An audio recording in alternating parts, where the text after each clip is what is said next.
Writing minutes is just so much easier on a laptop. It's quicker to type, you can easily create a template beforehand, and you don't need to waste your time writing up handwritten notes and then sending it across via email. Why make it hard for yourself? You'll look like a boss, a legend, if you literally just send it right then and there after the meeting finishes. So meeting minutes are just a record of what was actually said and agreed upon in the meeting. So your job is to summarize. Do not write every single thing that was said and every single person who said something, but the most relevant stuff and the most political stuff that was said in the meeting, so that if someone tries and said, oh, I didn't say that, well, they actually did. You've got actual evidence to shove in their face. Before you even get into the meeting, there's one thing that you should be doing. You should be writing a template that allows you to capture everything that you need to do. So you can already create the headings, the tables that you're going to capture stuff in, because when you go into the meeting, rather than having to underline and create tables and worry about all that stuff, you can just focus on listening. You'll be less stressed, especially, I promise you, when people are saying so many different things at such fast speeds, you're going to struggle to write everything down. Okay, so when writing notes, your goal is to keep it as simple as possible without losing any important details. I like to structure my notes with the basic stuff on what the date, the time, and who attended. And if a meeting isn't recurring,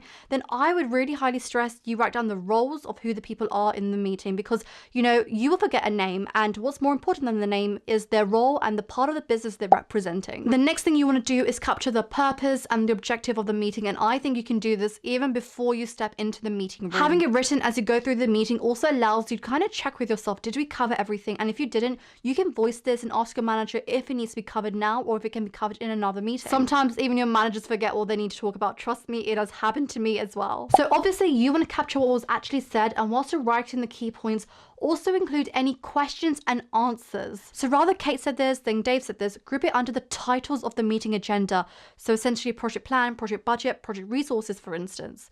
And this should ideally be done even before you go into the meeting, because you should be able to know what the different points you want to cover in the meeting are. This allows people to find information much more quickly when they're rereading notes. I think actions and decisions are two of the most important things that you need to capture in meeting minutes. So when you're capturing decisions, make sure you capture who has approved that decision, for instance, as well as why was the decision made. And essentially that is the context behind the decision, and I think that's just as important as the decision. In terms of when you're writing actions, make sure you do write down who the action is assigned to and the estimated date for it to be completed, because that allows an individual like a manager or even yourself to go and make sure that you chase the people who need to give you and complete actions in the upcoming deadlines. Now you guys know I am a little bit OTT, and I like to try to find ways to add value and show that we're gold, right? Because we all are. I like to add a section on any ideas and my brain's going ding ding ding throughout the whole meeting, and that essentially includes any areas I want to follow up on or any ideas which I thought about. It shows that you're not just listening, but you're processing and taking the initiative, but do not feel the pressure to do this. If you want to be a bit creative, add a section on images, because most meetings you end up drawing something on the wall and you want to take the easy way out. Do not bother to try and draw it all again using lines and shapes on PowerPoint. It's just easier if you take a picture, add it into the minutes, and that allows you to kind of have the original source of truth as well. Before you send it out to your notes, there are a few things that you want to double check. Make sure that you grab notes from everyone else, because you make sure that you've not misinterpreted anything or you've not missed out anything. Also, make sure that the notes are really easy to read. So I like to use formatting like